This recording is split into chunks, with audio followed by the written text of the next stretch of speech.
Okay, we're joined now by UC Santa Barbara coach Renee Jimenez and student athlete Alyssa Marin.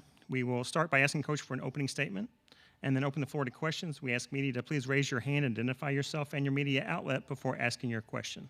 Coach, if you would please start us off with some opening comments. Sure. I was really lucky to kind of just share a minute in the hallway with Liz.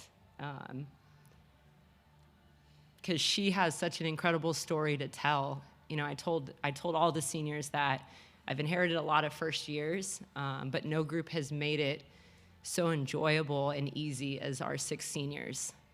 And that really started with this kid. She sacrificed, and a lot of people don't know this, and she sacrificed a lot of who I think she had been as a player to really try to grow this year and be better for what we needed her to be. Her finger doesn't bend, her knee's banged up. I don't know what's broken in there, but there's probably some stuff.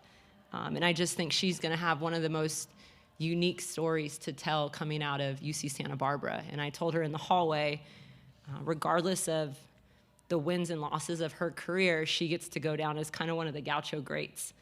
We talked about in there as a team that there's not a program in the Big West that's more storied than UC Santa Barbara women's basketball, and has won more championships.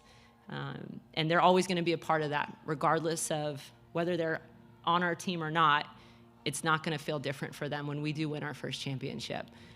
So I'm proud of our team. I'm proud of how we've battled all season. We finished, I think we went 8-4 in our last 12. We continued to get better, and I didn't think there was another team in the conference that did that over the course of the year. And we had moments this year where we could have tanked, and we chose not to, and they rolled with us as a staff, and we're forever grateful to our 6 seniors, and forever grateful to Alyssa. Questions?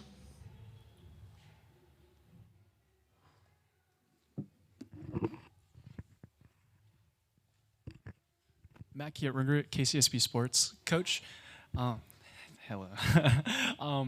First off, congratulations on such a great season. And despite a bit of a disappointing finish, you're coming back next year with presumably a very talented group of returning women: Olivia Bradley, Skylar Burke, Zoe Border, and not to mention a flurry of other players. Could you just talk to us a little bit about your excitement for next year's group and what you think, that ceiling of that group may be? Yeah, I mean, this is, I think that's the really neat thing, and that's where a kid like Alyssa kind of, in some moments, took a back seat to that young group. I think Alyssa felt and saw that there were times when she couldn't go, times when things hurt, and so I think to have a young batch of players coming up, and I had to ask Zoe and Sky early in the year, I'm like, you're not role players anymore.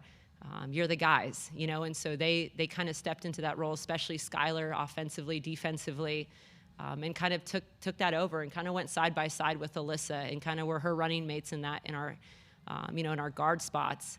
So I think Olivia, Skylar, Zoe, to be able to come back and experience this, we got multiple chances to win at the end, but I think to experience this moment with the disappointment, there's something they're never going to want to feel again. I think, Liz just said in the hallway, she said, I hate to say this, but I'm really excited to see what you guys are going to look like moving forward. And I think that's one of the exciting things for me is I know that we did everything we could to get Liz, as far as we could in this thing. But we are excited about our core coming back and sprinkled in with we're gonna look really different next year. I mean, we lose 6 seniors. We'll probably have 7 new players, and so these guys have been here a long time. I mean, they were 17 years old when they came in. They are UC Santa Barbara basketball. They'll always be a part of it, but we'll look entirely different almost next year.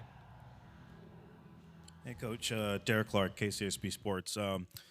Just about the game, you guys got off to a really, really slow start, not just offensively, but defensively. They were kind of getting whatever they wanted to start the game off. You guys got down big early, but then you threw a zone in the half-court trap at them, I think starting late in the second half, and it appeared to get them out of their rhythm. What do you think went behind that slow start, and what did you like about that zone look in the second half? And do you think you probably, looking back, wanted to go to that a little earlier, seeing how it worked? I mean, you always look back and go, we're not typically a zone team. I told them going into the Irvine game last week and this game, I go, we don't need you to be anyone more than you've been to us all year. And for these last 2 games, we try to be more than what we've been all year. And that kind of that's what was kind of Alyssa's shaking her head, because it's like everybody wanted to save us. And that's not what has been like our core. Our defense, our rebounding has been our core. We got out-rebounded by 10. We've said all year, and Kelly and Ashley, they've sat in those. I've said if we don't win the rebounding, we don't win. And that's kind of been our rallying cry all year. And that's what happened in that first half. They killed us on the boards. It put us really off balance. And when our group's not loose, the basket's like this big. You saw a lot of Alyssa's shots were like 3 threes rattled in and out that could have went down. So when you're putting so much pressure on your offense to make those shots, that's tough. We know when we defend and we rebound, we feel really good about ourselves and we're loose. And we didn't do that to start the half. They posted up our guards. Last week we went up there and all of our switching and stuff worked. And then they made a couple shots and it made us a little tighter, so we couldn't help as much. I thought our zone was good. They also missed a bunch of threes that they had made. Like they had 2 kids, number 5 made 2 threes the first half that we would give her those again if we played tomorrow. So they made big shots and we didn't make shots. And we decided, we're the number 1 free throw shooting team in the country. And we decided today, everyone's going like, yep. We decided today to not be that.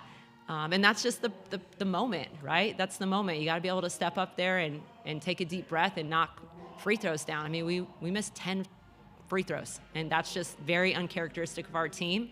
Free throws are one of our keys of, we know that's something that makes us kind of feel good. So even when our defense, it keeps us around. Even if we don't have a lead, it keeps us within 6, within 4. It's not that big, daunting 12-point lead. So I think we all sat there like, wow, this was a tough one. And we didn't shoot the 3 very well tonight either. I thought the zone was a good change of pace. It got away from us a couple times because, again, it's not something we do a lot, so you're going to give some things up. But I did think it kind of got us back in the game and gave us opportunities to try to win the game. Hi, Bella Giordano, KCSB Sports. I actually have a question for you, Alyssa. You've had such an extraordinary time at UC Santa Barbara, and you are a Gaucho great. And I just wanted to ask, whether it's on or off the court, the team, the atmosphere, what's some of your key takeaways from your experience as a Gaucho, and what can you take going into the rest of your life? Yeah, kind of what Coach was saying, the biggest thing for us, it's building our culture of who we are as a team. And I've been lucky enough to be a part of Coach's first year here, and we're both from the 805, and there's a certain pride that we have with UCSB, and I feel like just us as individuals, we always push to be a better core group, and we always did everything for each other. And I think some of my biggest takeaways is just that family environment and being able to just I don't know if I'll ever be in a situation where people are celebrating if you get a rebound, or if it's something just so small, everyone is cheering for you. And through the ups and downs, my coaches have just been there for me, and the players have been there for me. So sorry. I'm just really gonna miss this team. Time for one more question. Yeah. Braden Irvin, KCSB Sports, question for you as well, Alyssa. I want to start by saying it's been incredible for me for the past 2 years to watch you as a player, really give it all every night out there on the court. That being said, going into that fourth quarter, obviously down 12 points, 15 points right before those 3 free throws, I should say. Going into that and talking to your teammates on the bench, how do you as a leader approach a situation like that? And obviously able to bring a result, bringing you guys really close down to the wire with this one, but how do you approach that as a leader? Yeah, I would give a big shout out to Laurel Rockwood through every single timeout. She was just telling us that we were built for this, we were made for these moments. And I think that's kind of just tying into what I was saying beforehand, that we all collectively just really know that if we do the little things, if we don't really focus on oh, I need to knock down this free throw, I was asking them okay, what defense are we in after we knock it down? What are we in the next play? What are we doing? So I think just everyone having the confidence in each other and kind of lifting each other up and saying yeah, we were built for this. We've been in these moments, and of course it didn't go our way in the end, but I'm proud of how we came together, and I'm proud of how we climbed. Great. Thanks so much for your time.